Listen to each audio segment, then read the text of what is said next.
നിങ്ങളുടെ മനസ്സിലുള്ളൊരാഗ്രഹം ഉണ്ടല്ലോ, ഈ സൂറത്ത് ഓതിയാൽ 7 ദിവസം കൊണ്ട് അള്ളാഹു നടത്തി തരുമത്രേ. അള്ളാഹുവിൻ്റെ സ്വാലിഹ്യങ്ങൾ അവരുടെ അനുഭവത്തിൽ നിന്ന് പഠിപ്പിക്കുകയാണ്. അത്ഭുതം എന്ന് പറഞ്ഞൊരു സൂറത്താണിത്. ഈ സൂറത്ത് നിങ്ങൾ മനസ്സറിഞ്ഞ് 7 ദിവസം പാരായണം ചെയ്യുമ്പോഴേക്ക് 7ാമത്തെ ദിവസം അള്ളാഹു നിങ്ങളുടെ മുറാദ് ഹാസിലാക്കി തരുമത്രേ. പക്ഷേ ചില നിബന്ധനകളുണ്ട് കേട്ടോ, ചില ഷർത്തുകളൊക്കെ ഉണ്ട്. അത് കറക്റ്റാണെങ്കിൽ അള്ളാഹു റബ്ബുൽ ആലമീൻ ആ മുറാദ് അങ്ങ് ഹാസിലാക്കി തരും. മാത്രമല്ല ഈ സൂറത്തിന് ഒരുപാട് മഹത്വങ്ങളുണ്ട്. ആ മഹത്വങ്ങളൊക്കെ മനസ്സിലാക്കി നമ്മളിതൊന്ന് പാരായണം ചെയ്താലുണ്ടല്ലോ, നടക്കൂലെന്ന് കരുതിയ ആഗ്രഹം പോലും അള്ളാഹു നടത്തിത്തരും. അതിലപ്പുറം എന്താ വേണ്ടത്? അപ്പോൾ ഏതാണെന്ന് പഠിക്കണ്ടേ? അള്ളാഹു തൗഫീക്ക് ചെയ്യട്ടെ. 1000 രൂപ സമ്മാനമായി ലഭിക്കുന്ന ചോദ്യം വീഡിയോയിലുണ്ട്. മുഴുവനായി കാണുക, ഉത്തരം കമൻറ്റ് ചെയ്യുക, നാമുമായി ബന്ധപ്പെട്ട എല്ലാവരിലേക്കും ഷെയർ ചെയ്ത് കൊടുക്കുക. അള്ളാഹു റബ്ബുൽ ആലമീൻ അവൻ്റെ യഥാർത്ഥ മുത്തഖീങ്ങളിൽ നാം ഏവരെയും ഉൾപ്പെടുത്തി അനുഗ്രഹിക്കുമാറാകട്ടെ.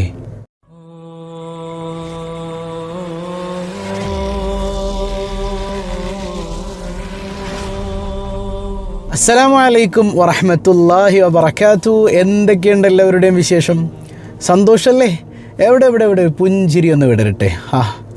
ആ പ്രഭാതത്തിൽ മനോഹരമായൊരു പുഞ്ചിരി, അടിപൊളി ആവട്ടെ. അങ്ങോട്ട് ചിരിക്കുക. അവിടെ ചിരിയൊന്നും മന്നില്ലല്ലോ, ഇമോജിയിൽ മാത്രം വന്നാൽ പോരാ, ശരിക്കും മുഖത്ത് വരട്ടെ. ചിരിച്ചെല്ലാവരും ചിരിച്ചുകൊണ്ടൊരു അൽഹംദുലില്ലാ പറഞ്ഞ്. അൽഹംദുലില്ലാഹി റബ്ബിൽ ആലമീൻ. മാഷാ അല്ലാഹ്, ഈ ഒരു ഹംദിൻ്റെ ബറക്കത്തുകൊണ്ട് ഹൃദ്യമായൊരു പ്രഭാതവും അതിമനോഹരമായൊരു ദിവസവും സമ്മാനമായി തന്ന് കരുണക്കടലായ റബ്ബ് നമ്മെ അനുഗ്രഹിക്കുമാറാകട്ടെ. അപ്പോൾ ഈ ഹംദിൻ്റെ ഫലം തോന്നും ദിനേന നമ്മൾ കാണുന്ന ഓരോ വാർത്തകളില്ലേ. കല്യാണം കഴിഞ്ഞിട്ട് കുറേ വർഷങ്ങളായ സഹോദരി മക്കളില്ലായിരുന്നു, ഹംദ് ചൊല്ലി ചൊല്ലി ഗർഭിണിയാണെന്ന സന്തോഷ വർത്താനം അറിയിച്ചു. ഞാൻ ഇന്നലെ ഉണർത്തിയിരുന്നു. അതുപോലെ തന്നെ ഒരുപാട് നാളായി ഭർത്താവിൻ്റെ ദൂഷ്യ സ്വഭാവം കൊണ്ട് പ്രയാസപ്പെട്ട സഹോദരി ആ ഹംദൊക്കെ ചൊല്ലിയിട്ട് റബ്ബുൽ ആലമീനെ തിരിച്ചറിയാൻ തുടങ്ങിയപ്പോൾ ഭർത്താവ് നന്നായ സംഭവം. അൽഹംദുലില്ലാ. അങ്ങനെ നിരന്തരം ഈ 1-2 ദിവസത്തിനകം തന്നെ ഒരുപാട് നല്ല വർത്തമാനങ്ങൾ കേൾക്കുകയാണല്ലേ. അൽഹംദുലില്ലാ. ഹംദൊരു വമ്പൻ സംഭവം തന്നെയാണ്. സ്വബാഹുൽ ഖൈർ നഷ്ടപ്പെടുത്തരുത് കേട്ടോ, ഇല്ലേ? സ്വബാഹുൽ ഖൈർ ഒഴിവാക്കിയിട്ടൊരു പരിപാടി ഉണ്ടാവരുത്. എന്തൊക്കെ തിരക്കുണ്ടെങ്കിലും കൃത്യം രാവിലെ 6 മണിക്ക് സ്വബാഹുൽ ഖൈർ കഴിഞ്ഞിട്ടേ ഉള്ളൂ പരിപാടി. ഇനിയിപ്പോൾ നമ്മുടെ ഫ്രണ്ട്സ് ടൂർ പോകാൻ വിളിച്ചാലും എടി ഇന്ന് സ്വഭാവലേറുണ്ട്, അത് കഴിയട്ടെ, എന്നിട്ട് നമുക്ക് പോവാം.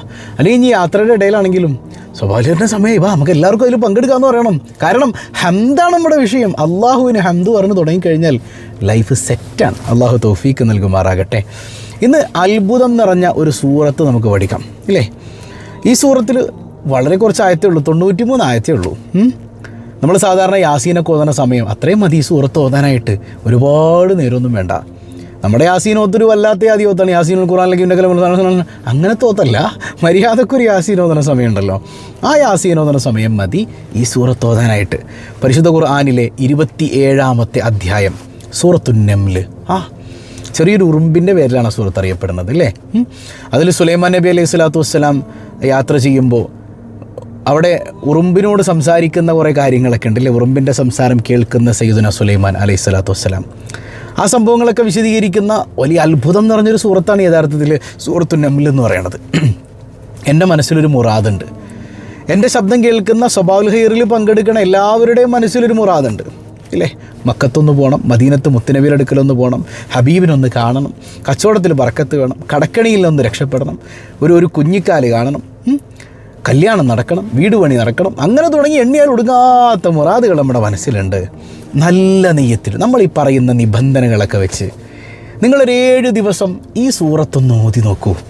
അള്ളാഹു 7ാമത്തെ ദിവസം നിങ്ങളുടെ ആ ഒരു ഷർത്ത് കറക്റ്റാണെങ്കിൽ, ഈ പറഞ്ഞ നിബന്ധനകളൊക്കെ ഒത്തിട്ടുണ്ടെങ്കിൽ ഉറപ്പായും അള്ളാഹു റബ്ബുൽ ആലമീൻ ആ മുറാദ് ഹാസുലാക്കി തരും, അതിനുള്ള മാർഗം എളുപ്പമാക്കി തരുമെന്ന് ഇതൊക്കെ അനുഭവിച്ചറിഞ്ഞ അള്ളാഹു റബ്ബുൽ ആലമീൻ്റെ മഹത്തുക്കളായ അയിമ്മത്തുകൾ, സ്വാലിഹീങ്ങൾ, ഔലിയാക്കൾ നമ്മളെ പഠിപ്പിക്കുകയാണ്. അപ്പോൾ ഏതൊക്കെയാണ് നിബന്ധനകൾ നമുക്കൊന്ന് പഠിക്കണ്ടേ? വെറുതെ അങ്ങോട്ട് ഓതിയാൽ പോരാട്ടോ, ചില കാര്യങ്ങൾ ശ്രദ്ധിക്കാനുണ്ട്. ഒന്നാമത്തേത് അക്ഷരങ്ങൾ ശ്രദ്ധിച്ച് തജ്വീദോടുകൂടെ ഓതുക. വറത്തിലിൽ ഖുർആന തർത്തീല. നബിയെ അങ്ങ് ഖുർആൻ തജ്വീദോടുകൂടെ ഓതണേ നബിയെ എന്നാണ്. ഖുർആനാണ്, വെറുതെ ഇങ്ങനെ ഓതാൻ പാടില്ല. അതാണ് നേരത്തെ പറഞ്ഞത്. നമ്മളെ യാസീൻ ഓത്തിനെ കുറിച്ചൊക്കെ ഒന്ന് ആലോചിച്ച് നോക്കിയേ. യാസീൻ വൽ ഖുർആനിൽ ഹക്കീം ഇന്നക മുർസലീൻ അസ്റാത്തി മുസ്ലിം അൻസിറയും എന്തുട്ടത്? യാസീൻ വൽ ഖുർആനിൽ ഹക്കീം. ഹക്കീം നമ്മൾ ഓതലെങ്ങനെ? വൽ ഖുർആനിൽ ഹക്കീം, ഹക്കീം, ഇല്ലേ? എങ്ങനെയൊക്കെ അർത്ഥന്മാരാണ്. വേണ്ട, പഠിക്കൽ നിർബന്ധമുള്ള ഫാത്തിഹയുടെ അവസ്ഥ എന്താ? ഇയ്യാക നഅ്ബുദു, നമ്മളും ഇയ്യാക നഅ്ബുദു എന്ന് പറഞ്ഞാൽ നിസ്കാരം തന്നെ ബാത്തിലായിപ്പോയി.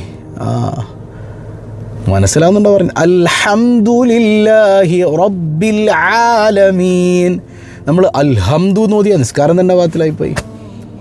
പൊന്നുസ്താദെ പഠിക്കാൻ പറ്റില്ല, പഠിക്കണം, അല്ലെങ്കിൽ നിസ്കാരം തന്നെ ശരിയാവൂല. അപ്പോൾ ഒന്നാമത്തെ കണ്ടീഷൻ തജ്വീദ് അനുസരിച്ച് ഓതുക. ഒരു അവധാനതയോടെ തിരക്കൊന്നും പിടിക്കണ്ട, പതിയെ ഓതിയാൽ മതി. അപ്പോൾ തജ്വീദ് അനുസരിച്ച് ഓതുക. രണ്ടാമത്തേത് തെറ്റുകൂടാതെ ഓതുക. തെറ്റുകൂടാതെ ഓതുക.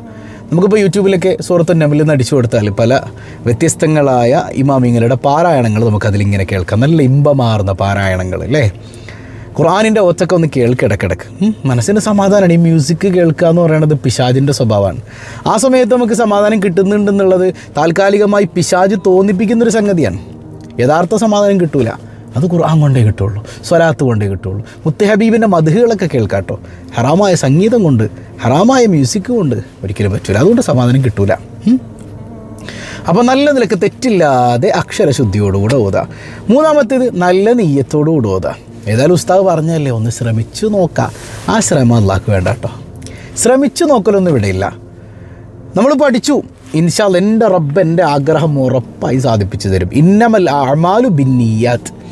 ഏത് കർമ്മവും അല്ലാഹ് സ്വീകരിക്കുകയാണെങ്കിൽ എന്ത് വേണം? നീയത്ത് കറക്റ്റ് ആവണം, നീയത്ത് ഉണ്ടാവണം. നീയത്തില്ലെങ്കിലും മയ്യത്താവും എന്ന് പറഞ്ഞതുപോലെ നീയത്തില്ലെങ്കിൽ ഒരു സംഗതി നടക്കൂല. മനസ്സിലാവുന്നുണ്ടോ?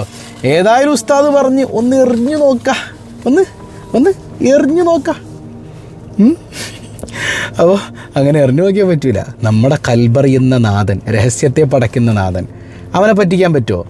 അങ്ങനെ ചക്ക വീണൊന്നും വലിയ ചാവില്ല. ഇവിടെ കൃത്യമായ നീയത്ത് വേണം. അള്ളാഹ്ക്ക് വേണ്ടി ഓതുന്നു, എൻ്റെ മനസ്സിൽ പടച്ചോനെ എൻ്റെ ഈ ലക്ഷ്യങ്ങൾ പൂർത്തിയാകാൻ ഉറപ്പായി നീ എനിക്ക് തരുമെന്ന് ഉറപ്പാണ് അള്ളാഹ് എന്നുള്ള ബോധ്യത്തിൽ തന്നെ ഓതണം. നാലാമത്തേത് കൂലി കിട്ടും എന്നുള്ള പ്രതീക്ഷ. ഇനിയിപ്പോൾ പടച്ചോനെ നീ എന്തെങ്കിലുമൊക്കെ ഒരു ഹൈറ് കൊണ്ട് ചിലപ്പോൾ ഞാൻ ചോദിച്ചത് തരൂല. അതായത് നമ്മൾ പലപ്പോഴും പറയാറുണ്ട്, ചോദിക്കുന്നതൊക്കെ തരുന്നവനല്ല റബ്ബ്, പിന്നെയോ എനിക്ക് ഗുണമുള്ളത് തരുന്നവനാണ് റബ്ബ്. ചിലപ്പോൾ ഞാൻ പടച്ചോനെ കടം വീട്ടണേ, അപ്പോൾ ആ സമയത്ത് കടം വീട്ടിയാൽ ചില പ്രശ്നങ്ങൾ നിനക്ക് വരാനുണ്ട് എന്നുള്ളത് അള്ളാഹ്ക്ക് അറിയാം. അതുകൊണ്ട് ചിലപ്പോൾ ആ സമയത്ത് അള്ളാഹ് കടം വീട്ടിത്തരൂല. ഇപ്പോൾ നമ്മുടെ സങ്കടം, ഞാൻ ദൂരം ചോദിച്ചിട്ടും അള്ളാഹ് തന്നില്ല എന്ന് പറയരുത്. എൻ്റെ റബ്ബ് ഹൈറല്ലാത്തത് കൊണ്ട് ആ സമയത്ത് തന്നില്ല. അത് മനസ്സിലാക്കുക. റബ്ബിനെ തിരിച്ചറിഞ്ഞ് ഹംദ് പറയുന്നവരാ നിങ്ങൾ. നിങ്ങളുടെ മനസ്സിൽ അങ്ങനത്തെ പ്രശ്നമൊന്നും ഉണ്ടാകാൻ പാടില്ല. ഇനിയിപ്പോൾ അങ്ങനെ നമ്മുടെ കാര്യം നടന്നില്ലെങ്കിൽ തന്നെയും അള്ളാഹു എന്ത് ചെയ്യും? അതിന് പ്രതിഫലം തരും, ധാരാളം തരും. ആ പ്രതിഫലം നീ തരണേ അല്ല എന്നുള്ള ബോധ്യത്തിൽ, ആ ഒരു എൻ്റെ റബ്ബ് എനിക്ക് പ്രതിഫലം തരും എന്നുള്ള ഉറച്ച ബോധ്യത്തിൽ ഓതാം. അഞ്ചാമത്തേത്, ഈ സൂറത്ത് തുടങ്ങും മുമ്പ് അഊദ് പാരായണം ചെയ്യാം. അതായത് ഇത് ഓതിക്കൊണ്ടിരിക്കുമ്പോൾ ശൈത്താൻ നമ്മളിങ്ങനെ കോട്ടുവായിക്കിട്ട് ഉറക്കും. മതി, ഇതൊന്നും ഇപ്പോൾ നടക്കില്ല. പിന്നെ മൊയിലിയാർ പറഞ്ഞ പോലെ 7 ദിവസം കൊണ്ട് അങ്ങ് നടക്കുകയാണ്. പിന്നെ ശൈത്താൻ ഇങ്ങനെ ചെവിയിലോരോന്ന് പറയും. അപ്പോൾ മനസ്സിൽ തോന്നും, ഒന്ന് ശ്രമിച്ച് നോക്കാം, ചിലപ്പോൾ കിട്ടിയാലാ. അങ്ങനെയൊന്നും കിട്ടൂല. അപ്പോൾ അഊദ് ഓതി ആദ്യം പിശാചിനെ പടിക്ക് പുറത്ത് നിർത്തണം. പിശാചിനെ മാറ്റി നിർത്തി ഖൽബിൽ അല്ലാഹനെ ഉറപ്പിച്ചിട്ട് വേണം ഈ സൂറത്ത് ഓതാൻ. എങ്കിലേ അതിൻ്റെ ഫലം നമുക്ക് ലഭിക്കുകയുള്ളൂ എന്നുള്ളതാണ്. ഓക്കെ. ഇനി ആറാമത്തെ കാര്യം എന്ന് പറഞ്ഞാൽ, എന്ത് ഖുർആൻ ഓതിയാലും അതിന് ശേഷം ഉടൻ തന്നെ ദ്വാരക്ക. നമ്മൾ ഹത്തം തീർക്കുമ്പോൾ ഹത്തം ദുആ ചെയ്യാറുണ്ടല്ലോ, എന്നതുപോലെ ഖുർആൻ ഓതിക്കഴിഞ്ഞാൽ ഉടൻ തന്നെ ദുആ ചെയ്യാം. അപ്പോൾ ഈ നമ്മൾ 7 ദിവസം നിയ്യത്താക്കിയിട്ട് ഈ സൂറത്ത് ഓതുമ്പോൾ ആദ്യത്തെ ദിവസം ഓതിക്കഴിഞ്ഞ ഉടൻ തന്നെ ദുആ, രണ്ടാമത്തെ ദിവസം ഓതിക്കഴിഞ്ഞ ഉടൻ തന്നെ ദുആ, അങ്ങനെ 7 ദിവസവും നിരന്തരം മനസ്സറിഞ്ഞ് പൊട്ടിക്കറിഞ്ഞ് അള്ളാഹിനോട് ദുആ ചെയ്യാം. ഈ പറഞ്ഞ 6 നിബന്ധനകളും പക്കയാണെങ്കിൽ ഉറപ്പിച്ചോ, അള്ളാഹു കാര്യം നടത്തി തരും. ഇനി ചിലപ്പോൾ നടക്കാതെ വന്നാൽ എന്തു ചെയ്യും? അതിൻ്റെ അർത്ഥം എന്താ? ഒന്നുകിൽ നമ്മൾ ഈ ഷർത്ത് ഒന്നും പാലിച്ചിട്ടുണ്ടാവില്ല, തെറ്റി ഓതിയിട്ടുണ്ടാകാം. അല്ലെങ്കിലോ നമുക്കതിൽ ഹൈറുണ്ടാവില്ല, നമ്മൾ ചോദിച്ചതിൽ ഹൈറുണ്ടാവില്ല.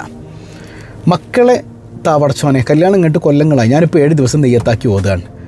7 ദിവസം കഴിഞ്ഞിട്ടും എനിക്കതിലേക്കുള്ളൊരു സൂചന പോലും കിട്ടുന്നില്ല. അപ്പോൾ അതിൻ്റെ അർത്ഥം എന്താ? ഞാനിങ്ങനെ വെയിറ്റ് ചെയ്തു, ഒരു സൂചന പോലും കിട്ടണില്ല. അപ്പോൾ അതിൻ്റെ അർത്ഥം ചിലപ്പോൾ അപ്പോൾ നിനക്ക് കുഞ്ഞുണ്ടാകല് ഹൈറല്ല. ഇത് ആർക്കറിയാം? അള്ളാഹ്ക്കറിയാം. അല്ലെങ്കിൽ നമ്മൾ ഓതിയത് തെറ്റിയിട്ടുണ്ടാവും. അപ്പോൾ നല്ല നെയ്യത്തിൽ ഈ പറഞ്ഞ ഷർത്തുകളൊക്കെ ഒപ്പിച്ച് ഓദിക്കുക, അള്ളാഹു കാരുണ്യവാനാണ്, അവൻ തരും. മനസ്സിലാവുന്നുണ്ടോ? ഒരു ഹദീസ് പറഞ്ഞു തരട്ടെ. ഹബീബ് സല്ലല്ലാഹു അലൈഹി വസല്ലം തങ്ങൾ പറയാണ്, മൻ ഖറഅ തസീൻ, ഈ സൂറത്ത് തുടങ്ങുന്നത് തന്നെ തസീം എന്നാണ്, തസീൻ ഇല്ലേ, ത്വായാണ് ആദ്യമുള്ളത് അല്ലേ. അപ്പോൾ ഈ സൂറത്ത് ആരെങ്കിലും പാരായണം ചെയ്താൽ, സൂറത്തുൽ നംൽ ആരെങ്കിലും പാരായണം ചെയ്താൽ അവർക്ക് ലഭിക്കുന്ന പ്രതിഫലം എന്താ? മഹാനായ സയ്യിദുന സുലൈമാൻ നബി അലൈഹി സ്വലാത്തു വസ്സലാം, ആ സുലൈമാൻ നബിയെ വിശ്വസിച്ചവരും അവിശ്വസിച്ചവരുമായ ആളുകൾ എത്രയുണ്ടോ അത്രയും ആളുകളുടെ 10 ഇരട്ടി പ്രതിഫലം. അങ്ങനെ സുലൈമാൻ നബിയെ വിശ്വസിച്ചവരും വിശ്വസിക്കാത്തവരുമായ ആളുകൾ എത്രയുണ്ട്? സുലൈമാൻ നബിയെ വിശ്വസിക്കാത്തവരാണ് ജൂതന്മാർ, വിശ്വസിച്ചവരാണ് മുസ്ലിമീങ്ങൾ, അല്ലേ? അപ്പോൾ സുലൈമാൻ നബിയെ വിശ്വസിച്ചവരും വിശ്വസിക്കാത്തവരുമായിട്ട് ഒരുപാട് ആളുകൾ, കോടാനുകോടി ആളുകളുണ്ട്. അതിൻ്റെ മൊത്തത്തിലുള്ളതിൻ്റെ 10 ഇരട്ടി പ്രതിഫലം കിട്ടും. സുലൈമാൻ നബി മാത്രമല്ല, വഹൂദ വ ശുഐബിൻ വ സ്വാലിഹിൻ വ ഇബ്രാഹിം. അപ്പോൾ സുലൈമാൻ നബി, ഹൂദ് നബി, ശുഐബ് നബി, സ്വാലിഹ് നബി, ഇബ്രാഹിം നബി, ഈ 5 നബിമാരെ വിശ്വസിച്ചവരും അവിശ്വസിച്ചവരുമായ കോടാനുകോടി മനുഷ്യന്മാരുണ്ടല്ലോ, അത്രയും ആളുകളുടെ 10 ഇരട്ടി പ്രതിഫലം അള്ളാഹു ഈ സൂറത്ത് ഓതിയവന് നൽകുമെന്ന് ഷഫീഉന റസൂലുള്ളാഹി സ്വല്ലല്ലാഹി അലൈഹി വസല്ലം. ഇതിൻ്റെ മഹത്വം പറയണത് കാണാം. ഈ സൂറത്ത് ഇങ്ങനെ പതിവാക്കുന്ന മനുഷ്യന്മാരുണ്ടല്ലോ, ഇത് ആദ്യത്തെ ഒരു 7 ദിവസം ഓതി അങ്ങ് നിർത്തരുത്. നമ്മുടെ ആ ഒരു ഇഖ്ലാസ് ശരിയാണോ എന്ന് നോക്കാനായിട്ട് പഠിച്ചോളത് ഇങ്ങനെ ചെക്ക് ചെയ്യും. ഇഖ്ലാസും ഭയങ്കര ഇമ്പോർട്ടൻ്റ് ആട്ടോ. അപ്പോൾ ആദ്യത്തെ 7 ഓത്, പിന്നെ അടുത്ത 7 ഓത്, അങ്ങനെ നിങ്ങളൊന്ന് പതിവാക്കി നോക്കുക. അള്ളാഹു അതിന് വലിയ പ്രതിഫലം തരുന്നേ. നിങ്ങളുടെ ആഗ്രഹം അള്ളാഹ് സാധിപ്പിച്ചു തരും. ഇനി മാത്രമല്ല, വയഖ്റുജു മിൻ ഖബരിഹി വഹുവ യുനാദി ലാ ഇലാഹ ഇല്ലല്ലാഹ്. ഖബറിൽ നിന്ന് അവരിങ്ങനെ എഴുന്നേറ്റ് വരുമ്പോൾ അവർ വിളിച്ചു പറയണത് ലാ ഇലാഹ ഇല്ലല്ലാഹ്, ലാ ഇലാഹ ഇല്ലല്ലാഹ്, ലാ ഇലാഹ ഇല്ലല്ലാഹ് എന്നും പറഞ്ഞാൽ ഖബറിൽ നിന്ന് എഴുന്നേറ്റ് വരണത് എന്തൊരു ഭാഗ്യമാണ്. ഞങ്ങളെ നീ അതിൽ ഉൾപ്പെടുത്തണേ അല്ലാഹുമ്മ ജഅൽനാ മിൻഹും യാ റബ്ബൽ ആലമീൻ. പിന്നെ വളരെ പ്രധാനപ്പെട്ടൊരു കാര്യമുണ്ട്. ഇത് ചതിയുടെ കാലമാണല്ലേ, എല്ലാവരും വഞ്ചിക്കുകയാണ് മനുഷ്യന്മാരെ. എൻ്റെ ഭർത്താവ് അവിഹിതത്തിൽ പെട്ടു എന്ന് പറഞ്ഞ സഹോദരിമാർ എത്ര പേരാ? ഞാനൊരു കാര്യം പറയട്ടെ, ഇന്ന് കൃത്യം 10 മണിക്കൊരു വീഡിയോ നമ്മുടെ ചാനലിൽ വരുന്നുണ്ട്. നിങ്ങളുടെ ഭർത്താവിന് സ്നേഹം ഉണ്ടോ എന്നുള്ളതാണ് വിഷയം. അത് കുടുംബം കലക്കാൻ വരണമെന്നൊന്നും പറയരുത്. കുടുംബം കലങ്ങാതിരിക്കാനാണ് ആ വീഡിയോ. ഭർത്താവിന് സ്നേഹമുണ്ടോ അറിയാൻ 7 വഴികൾ. ഇൻഷാ അല്ലാഹ് അപ്പോൾ എന്തായാലും 10 മണിക്കുള്ള വീഡിയോ കാണുക. അപ്പോൾ നമ്മൾ പറഞ്ഞു വന്ന വിഷയം, ഇന്ന് ഭർത്താവ് ഭാര്യയെ വഞ്ചിക്കുന്നു, ഭാര്യ ഭർത്താവിനെ വഞ്ചിക്കുന്നു, അല്ലേ? അപ്പോൾ ഇങ്ങനെ ഒരു പ്രശ്നങ്ങളൊക്കെ കുടുംബങ്ങളിൽ ഇങ്ങനെ നടന്നുകൊണ്ടിരിക്കുമ്പോൾ പിന്നെ ഒരു കാര്യം കൂടെ, വഞ്ചിക്കുന്നവർ ഒരിക്കലും രക്ഷപ്പെടില്ല കേട്ടോ. അള്ളാഹ് നല്ല കഠിനമായ അദാബ് തരും. വഞ്ചിച്ചിട്ട് അങ്ങനെ അങ്ങോട്ട് രക്ഷപ്പെടാനൊന്നും പറ്റില്ല. അള്ളാഹുവിൻ്റെ അതികഠിനമായ അദാബ് അവർക്കുണ്ട്. അപ്പോൾ മൻ ഖറഅ സൂറത്തുൻ നംൽ, സൂറത്തുൻ നംൽ ഒരാൾ പതിവായി പാരായണം ചെയ്താൽ അയാൾ ആരും പറ്റിക്കൂല, വഞ്ചിക്കൂല എന്നാണ്. ഭർത്താവ് വഞ്ചിക്കൂല, ഭാര്യ വഞ്ചിക്കൂല, മക്കൾക്ക് വഞ്ചിക്കാൻ കഴിയില്ല. മക്കൾ ഇന്ന് വാപ്പാനും ഉമ്മാനെയും പറ്റിച്ച്, ഇപ്പം നമ്മുടെയൊക്കെ കോളേജിലെ അവസ്ഥ എന്താ അല്ലേ? ഒരു കോളേജ് അധ്യാപകനായി തന്നെ ഞാൻ പറയാണ്, മക്കളൊക്കെ വന്നത് വാപ്പാനും ഉമ്മയുടെ മുമ്പിൽ ഉമ്മ കൊണ്ടുവന്നാക്കുമ്പോൾ നല്ല മഫ്തയൊക്കെ റോൾ ചെയ്തിട്ടാണ്. ഉമ്മ പോയി കഴിയുമ്പോൾ മഫ്തയൊക്കെ എടുത്ത് കാട്ടിലേക്ക് ഇട്ട് അന്യപുരുഷൻ്റെ അല്ലെങ്കിൽ കൂട്ടുകാരൻ്റെ തോളിൽ കൈയിട്ട് നടക്കുന്ന മക്കളാണ്. വാപ്പാനും ഉമ്മാനെ വഞ്ചിക്കുന്ന മക്കളാണ്. നമ്മൾ വിശ്വസിച്ചുകൊണ്ടോ ആക്കാണ് അല്ലേ?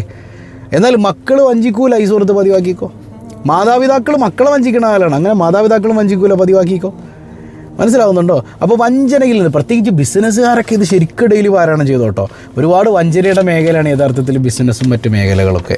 അവിടെയൊക്കെ അല്ലാഹു റബ്ബുൽ ആലമീൻ വല്ലാത്തൊരു കാവൽ ഈ സൂറത്ത് കൊണ്ട് തരും എന്നുള്ളതാണ്. അപ്പോൾ ഇന്നങ്ങ് തുടങ്ങിക്കോ. സുബ്ഹ് നിസ്കാരം കഴിഞ്ഞിട്ട് ഏറ്റവും നല്ല സമയത്ത് നിങ്ങൾക്ക് തുടങ്ങാൻ പറ്റിയാൽ അത് നല്ലതാണ്. അല്ല എനിക്ക് മഗ്‌രിബ് കഴിഞ്ഞിട്ടേ പറ്റുള്ളൂ, ഓക്കെ, അങ്ങനെ ആയിക്കോട്ടെ. ആ ഒരു മുടങ്ങാതെ എല്ലാ ദിവസവും കറക്റ്റ് സമയത്തിന് 7 ദിവസം നിയ്യത്താക്കി ബിസ്മി ചൊല്ലി വുളൂടോടിരുന്നങ്ങ് ഓതിക്കോ. അള്ളാഹു എല്ലാം റാഹത്താക്കി തരും. തുടങ്ങൂലേ? അള്ളാഹു നമ്മുടെ മുറാദുകളൊക്കെ ഹാസുലാക്കി തരട്ടെ. അപ്പോൾ കഴിഞ്ഞ ദിവസം നമ്മൾ 1000 രൂപ സമ്മാനത്തിനുള്ള ചോദ്യം ചോദിച്ചു. ഏതാണത്? മുവത്വ എന്ന് പറയുന്ന ഹദീദ് ഗ്രന്ഥം രചിച്ചത് ഏത് മഹാനാണ്? എല്ലാവരും കമൻറ്റ് ചെയ്തിട്ടുണ്ട്. മഹാനായ മാലിക് ഇബ്നു അനസ് റളിയല്ലാഹു അൻഹു ആണ്. അള്ളാഹു ബറക്കത്ത് ചെയ്യട്ടെ. നമ്മുടെ വീഡിയോ എല്ലാവരും ഷെയർ ചെയ്യണം കേട്ടോ. ഷെയർ ചെയ്യാതിരിക്കരുത്, ഒരാൾ പോലും ഷെയർ ചെയ്യാതിരിക്കരുത്. ഇത്രയും ആളുകൾ ഒരു ഗ്രൂപ്പിലേക്കെങ്കിലും ഷെയർ ചെയ്ത് കഴിഞ്ഞാൽ തന്നെ എത്ര ആളുകൾ കാണും അല്ലേ? എത്ര ആളുകളിലേക്ക് ഇൽമെത്തും, എത്ര പേര് അൽഹംദുലില്ലാ പറയും. അതിൻ്റെയൊക്കെ ഫലം നമുക്ക് ആസ്വദിക്കാൻ പറ്റുമല്ലേ? അള്ളാഹു തൗഫീക്ക് നൽകട്ടെ. ഇന്നത്തെ ചോദ്യം, മഹാനായ മാലിക് ഇമാമിൻ്റെ അല്ലേ, ഇമാം മാലിക് തങ്ങളുടെ ശിഷ്യനായ ഒരു മദ്ഹബിൻ്റെ ഇമാമുണ്ട്. അതാരാണ്? കമൻറ്റ് ചെയ്യുക. അല്ലാഹു ബറക്കത്ത് ചെയ്യട്ടെ.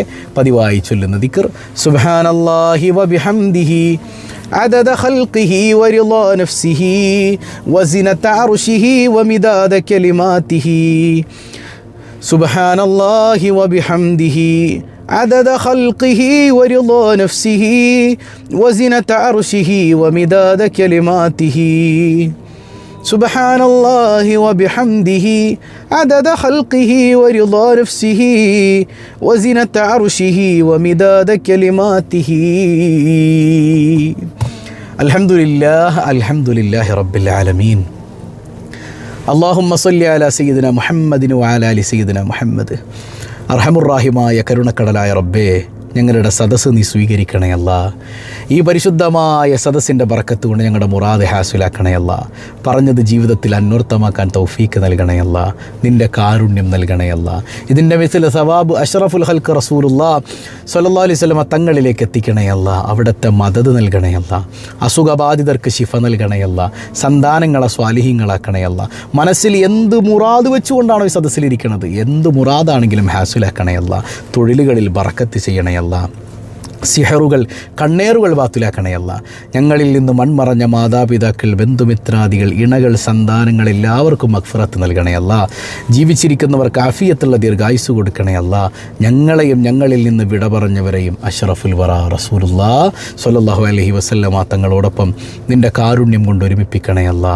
ഞങ്ങൾ ആരെയും നീ പെട്ടെന്ന് വിളിക്കല്ലേ അല്ലാ. ബിഹഖി സ്വല്ലല്ലാഹു അലാ മുഹമ്മദ് സ്വല്ലല്ലാഹു അലൈഹി വസല്ലം സ്വല്ലല്ലാഹു അലാ മുഹമ്മദ് സ്വല്ലല്ലാഹു അലൈഹി വസല്ലം. اللهم صل على محمد يا رب صل عليه وسلم. والسلام عليكم ورحمة الله وبركاته.